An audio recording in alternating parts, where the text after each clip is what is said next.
എന്തുകൊണ്ടാണ് വേഴാമ്പലിനെ നമ്മുടെ സംസ്ഥാന പക്ഷിയായി തിരഞ്ഞെടുത്തതെന്നറിയോ? നമ്മൾ കേരളീയര് കുടുംബ ബന്ധങ്ങൾക്ക് പ്രാധാന്യം കൊടുക്കുന്നവരല്ലേ, ശരിയല്ലേ? അതുപോലെ കുടുംബത്തിന് പ്രാധാന്യം കൊടുക്കുന്ന ഒരു പക്ഷിയാണ് വേഴാമ്പല്. അതിലെന്താ ഇത്ര കാര്യം എന്നല്ലേ നിങ്ങൾ ചിന്തിക്കുന്നേ? കാര്യണ്ട്. മറ്റുള്ള പക്ഷിമൃഗങ്ങളെ പോലെ വേഴാമ്പലിന് ഒന്നിലധികം ഇണകളില്ല എന്നതാണ് സത്യം. ജീവിതാവസാനം വരെ ഒരൊറ്റ ഇണ മാത്രം.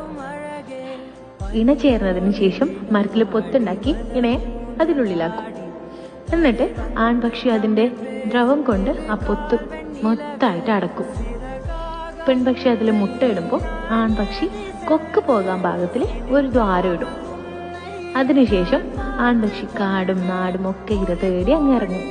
എന്നിട്ട് ഇരവിയായി വന്നിട്ട് പെൺപക്ഷിന്റെ ചുണ്ടിൽ വെച്ച് കൊടുക്കും.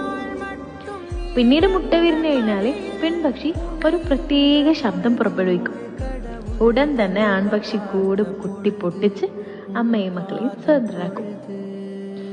ഒരു പക്ഷേ ഇര തേടി പോകുന്ന വഴിക്ക് അച്ഛൻ പക്ഷി മരിച്ചുപോയാൽ അമ്മയും മക്കളും കൂട്ടിൽ കിടന്ന് മരണപ്പെടും. ശരിക്കും പറഞ്ഞാൽ ഒന്നാകെ യാത്രയാകുന്ന ഒരു കുടുംബം, ഒരുമിച്ച് ജീവിക്കാനും ഒരുമിച്ച് മരിക്കാനും ഭാഗ്യം ചെയ്ത കുടുംബം. ഇങ്ങനെയുള്ളവരല്ലാതെ മറ്റാരെയാണ് നമ്മുടെ സംസ്ഥാന പക്ഷിയാക്കുക?